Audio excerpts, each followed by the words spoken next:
Hello बच्चों, welcome to Hindi पाठशाला। आज हम पढ़ेंगे आषाढ़ का एक दिन। आषाढ़ के एक दिन में अंक 1 का ये पार्ट 3 है। तो पार्ट 2 में हमने यहाँ तक पढ़ा था अंबिका अन्य लोगों को उससे क्या प्रयोजन, परंतु मुझे है, उसके प्रभाव से मेरा घर नष्ट हो रहा है। अब आगे पार्ट थर्ड में पढ़ते हैं। ड्योढ़ी की ओर से कालिदास के शब्द सुनाई देने लगते हैं। सीन चेंज हो जाता है, अब कालिदास आता है। अंबिका के माथे की रेखाएं गहरी हो जाती हैं। वह छाछ लिए उठ खड़ी होती है, क्षण भर ड्योढ़ी की ओर देखती रहती है, फिर अंदर को चली जाती है। अंबिका उसे पसंद नहीं करती कालिदास को, इसीलिए जब कालिदास का शब्द सुनाई पड़ता है, कालिदास आ रहा है, तो अंबिका अंदर चली जाती है। मल्लिका, ठहरो माँ, तुम चल क्यों दी? अंबिका, माँ का जीवन भावना नहीं कर्म है, उसे घर में बहुत कुछ करना है। अंबिका ऐसा कहकर अंदर चली जाती है। कालिदास एक हिरण्य शावक को बाहों में लिए पुचकारता हुआ आता है। हिरण्य शावक के शरीर से लहू टपक रहा है। कालिदास, हम जिएंगे हिरण्य शावक, जिएंगे ना? एक बाण से आहत होकर हम प्राण नहीं देंगे। कालिदास हिरण्य शावक से बात कर रहा है। हमारा शरीर कोमल है तो क्या हुआ, हम पीड़ा सह सकते हैं। एक बाण प्राण ले सकता है तो उंगलियों का कोमल स्पर्श प्राण दे भी सकता है। हमें नए प्राण मिल जाएंगे। हम कोमल आस्तरण पर विश्राम करेंगे। आस्तरण मतलब बिस्तर पर, सोने की जगह, कोमल बिस्तर पर विश्राम करेंगे। हमारे अंगों पर घृत का लेप होगा, मतलब घी का लेप होगा। कल हम फिर वनस्पति में घूमेंगे, वन में घूमने जाएंगे। कोमल दुर्वा खाएंगे, दुर्वा घास खाएंगे ना? मल्लिका अपने को सहेज कर द्वार की ओर जाती है। मल्लिका, यह आहत हिरण्य शावक, यहाँ ऐसा कौन व्यक्ति है जिसने इसे आहत किया? क्या दक्षिण की तरह यहाँ भी? कालिदास, आज ग्राम प्रदेश में कई नई आकृतियां देख रहा हूँ। झरोखे के पास जाकर आसन पर बैठ जाता है।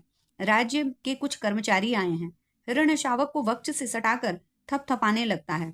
हम सोएंगे, हाँ, हम थोड़ी देर सो लेंगे तो हमारी पीड़ा दूर हो जाएगी। कालिदास हिरण्य शावक को कह रहा है, परंतु उससे पहले हमें थोड़ा दूध पी लेना चाहिए। मल्लिका, थोड़ा दूध हो तो किसी भाजन में ले आओ। भाजन का अर्थ किसी बर्तन में। मल्लिका, माँ ने दूध औंट कर रखा है, देखती हूँ। चूल्हे के निकट रखे बर्तनों के पास जाकर देखने लगती है। अभी अभी 2-3 राज्य कर्मचारियों को हमने घोड़ों पर जाते देखा है। माँ कहती है कि जब भी ये लोग आते हैं कोई न कोई अनिष्ट होता है। वर्षा के रोमांच के बाद मुझे यह सब कुछ बहुत विचित्र लग रहा है, मतलब अटपटा सा लग रहा है। दूध का बर्तन उठाकर दूध खुले बर्तन में उड़ेलने लगती है। माँ आज बहुत रुष्ट है। कालिदास हिरण्य शावक को बाहों में झुलाने लगता है।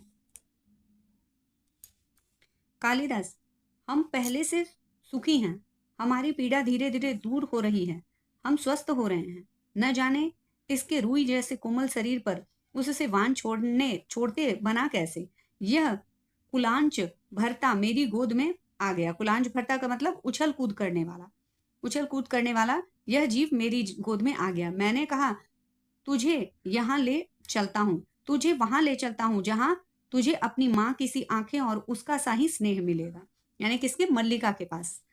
मल्लिका की ओर देखता है। मल्लिका दूध लिए पास आ जाती है। मल्लिका, सच माँ आज बहुत रुष्ट है। माँ को अनुमान हो गया है कि वर्षा में मैं तुम्हारे साथ थी। जब वर्षा में मल्लिका भीग कर आई थी घर, तब उसकी माँ इसीलिए नाराज थी क्योंकि उसे पता था कि वह कालिदास के साथ गई है। यही बात अभी मल्लिका कह रही है कालिदास से कि माँ को अनुमान हो गया था कि वर्षा में मैं तुम्हारे साथ थी, नहीं तो इस तरह भीग कर ना आती। माँ को अपवाद की बहुत चिंता रहती है। कालिदास, दूध मुझे दे दो और इसे बाहों में ले लो। दूध का भाजन उसके हाथ से ले लेता है। मल्लिका हिरण्य शावक को बाहों में लेकर उसका मुंह दूध के निकट ले जाती है। कालिदास भाजन को उसके और निकट कर देता है। हम दूध नहीं पिएंगे, नहीं, हम ऐसा हठ नहीं करेंगे, हम दूध अवश्य पिएंगे। राजपुरुष तंतुल ड्योढ़ी से आकर द्वार के पास रुक जाता है। क्षण भर वह उन्हें देखता रहता है। कालिदास हिरण्य का मुंह दूध से मिला देता है। ऐसे ऐसे दंतुल बढ़कर उसके निकट आता है। दंतुल, दूध पिलाकर उसके मांस को और कोमल कर देना चाहते हो? कालिदास और मल्लिका चौंक कर उसे देखते हैं। मल्लिका हिरण्य शावक को लिए थोड़ी पीछे हट जाती है। कालिदास दूध का भाजन आसन पर रख देता है। कालिदास, जहां तक मैं जानता हूं हम लोग परिचित नहीं हैं। तुम्हारा यह अपरिचित घर में आने का साहस कैसे हुआ? दंतुल एक बार मल्लिका की ओर देखता है, फिर कालिदास की ओर। दंतुल, कैसी आकस्मिक बात है कि ऐसा ही प्रश्न मैं तुमसे पूछना चाहता हूँ। हमारा कभी का परिचय नहीं, फिर भी मेरे वाण से आहत हिरण को उठा ले जा आने में तुम्हें संकोच नहीं हुआ?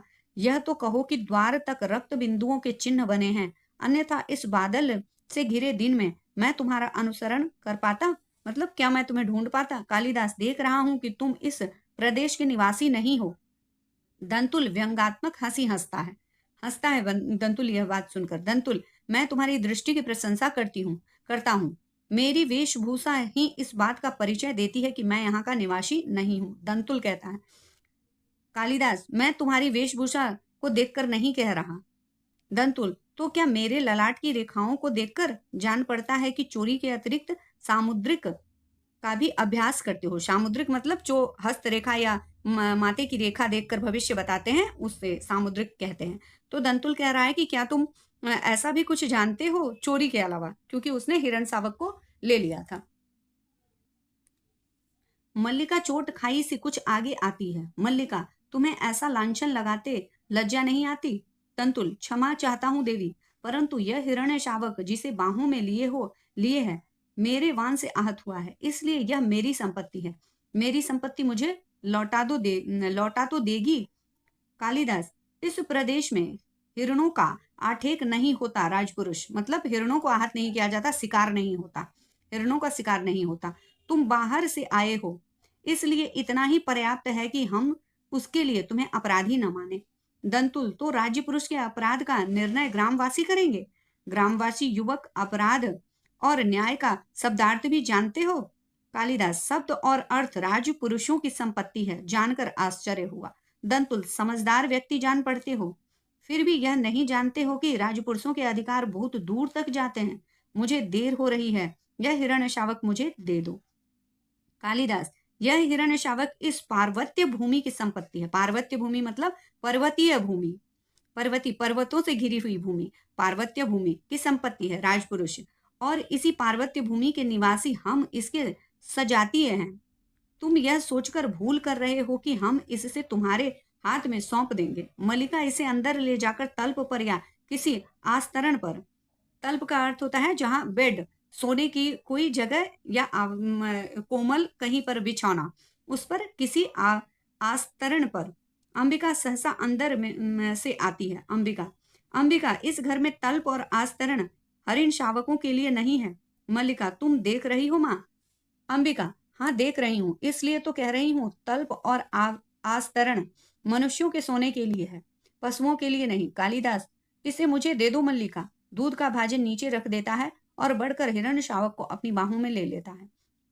इसके लिए मेरी बाहों का आस्तरण ही पर्याप्त होगा, मैं इसे घर ले जाऊंगा। द्वार की ओर चल देता है। दंतुल और राजपुरुष दंतुल तुम्हें ले जाते देखता रहेगा। कालिदास, यह राजपुरुष की रुचि पर निर्भर करता है कि राजपुरुष कैसा चाहता है, बिना उसकी ओर देखे ड्योढ़ी में चला जाता है। दंतुल, राज्य पुरुष की रुचि अरुचि क्या होती है, संभवतः उसका परिचय तुम्हें देना आवश्यक होगा। कालिदास बाहर चला जाता है, केवल उसका शब्द ही सुनाई देता है। कालिदास, संभवतः? दंतुल, संभवतः। तलवार की मूठ पर हाथ रखे उसके पीछे जाना चाहता है। मल्लिका शीघ्रता से द्वार के सामने खड़ी हो जाती है। मल्लिका, ठहरो राजपुरुष, हिरण्य शावक के लिए हठ मत करो। तुम्हारे लिए प्रश्न अधिकार का है, उसके लिए संवेदना का। कालिदास निशस्त्र होते हुए भी तुम्हारे शस्त्र की चिंता नहीं करेगा। दंतुल, कालिदास, तुम्हारा अर्थ है कि मैं जिससे हिरण्य शावक के लिए तर्क कर रहा था वे कवि कालिदास है? मल्लिका, हाँ हाँ, परंतु तुम कैसे जानते हो कि कालिदास कवि हैं? दंतुल, कैसे जानता हूँ? उज्जैनी की राज्य सभा का प्रत्येक व्यक्ति ऋतु संहार के लेखक कवि कालिदास को जानता है। मल्लिका, उज्जैनी की राज्य सभा का प्रत्येक व्यक्ति उन्हें जानता है? दंतुल, सम्राट ने स्वयं ऋतु संहार पढ़ा और उसकी प्रशंसा की है, इसलिए आज उज्जैनी का राज्य ऋतु संहार के लेखक का सम्मान करना और उन्हें राजकवि का आसन देना चाहता है। आचार्य वरुचि इसी उद्देश्य से उज्जैनी से यहाँ आए हैं। मल्लिका सुनकर स्तंभित सी हो जाती है। मल्लिका, उज्जैनी का राज्य उन्हें सम्मान देना चाहता है, राजकवि का आसन? दंतुल, मुझे खेद है, मैंने उसके साथ अशिष्टता का व्यवहार किया, मतलब उसके साथ खराब, अशिष्ट मतलब जो उचित नहीं हो ऐसा व्यवहार किया, खराब बुरा व्यवहार किया। मुझे जाकर उससे क्षमा मांगनी चाहिए। तो बच्चों यहीं पर हम पार्ट 3 को यहीं पर ख़त्म करते हैं और इसके बाद हम पार्ट 4 नेक्स्ट वीडियो में पढ़ेंगे।